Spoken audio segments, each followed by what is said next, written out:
So my goal for tonight is, and I don't say these kind of things very often, I heard a great definition for this word. This I stands for inspire. I want to inspire you. Now, that is not me. That's not like the way I normally speak.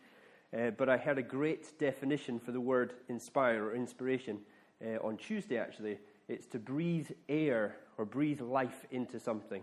And as soon as I heard it, I went, I don't mind saying the word inspire anymore, because that's what I want to do. I want to breathe life into you, because being a parent can quite often suck it out of you.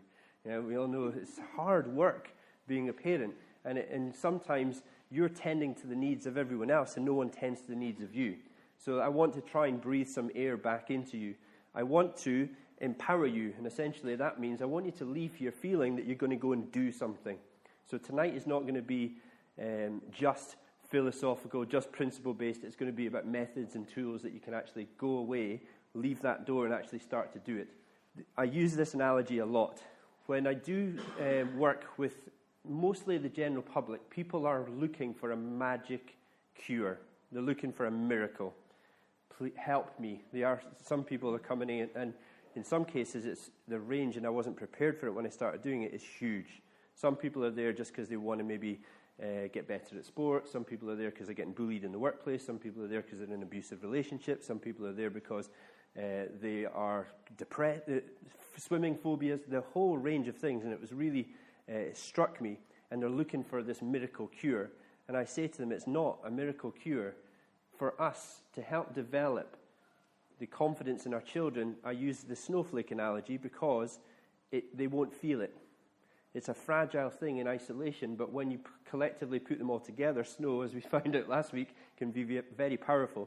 But of course, it doesn't take much. It's gone. It doesn't take much to destroy it. So our job is to continually drop snowflakes on our children so that they land and gather without them realizing, and make them powerful, make them strong, and keep cool.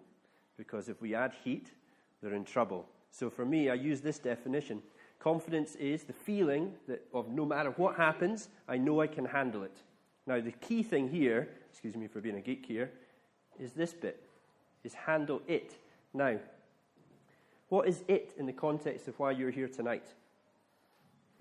What is it? Handle it. What is it?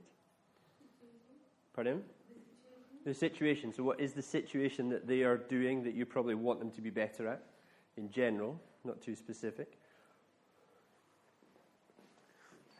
They are competing at certain levels. We want them to be able to handle it. Now, the demands of tennis are massive. It's why it's the number one individual sport, along with golf.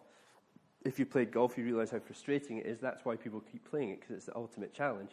You play yourself more than you actually play an opponent. In tennis, you've got all these challenges, but you're playing against someone. There's more to the demands than just playing the game.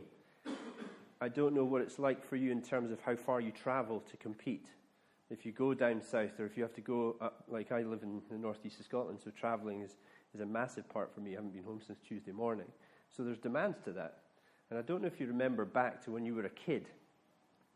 Think back to when you were a child, if you did like a school trip, like in primary school, and you had to actually go 2 hours away on a bus. How long did it feel? It felt like the other end of the world. I remember P7 going to Stirling Castle. I was in tears. I was like, why did we get in there? It's like, and you know, the kind of classic of, are we there yet, Mum? Are we there yet, Dad? Travel is underestimated in terms of demand, and we'll speak about that a little bit later. It can be losing. Can you handle it? Because quite a lot of people, when you say, oh, great, that would be amazing, because then the feeling, no matter what happens, I know I can handle it, they assume that means I'm going to win.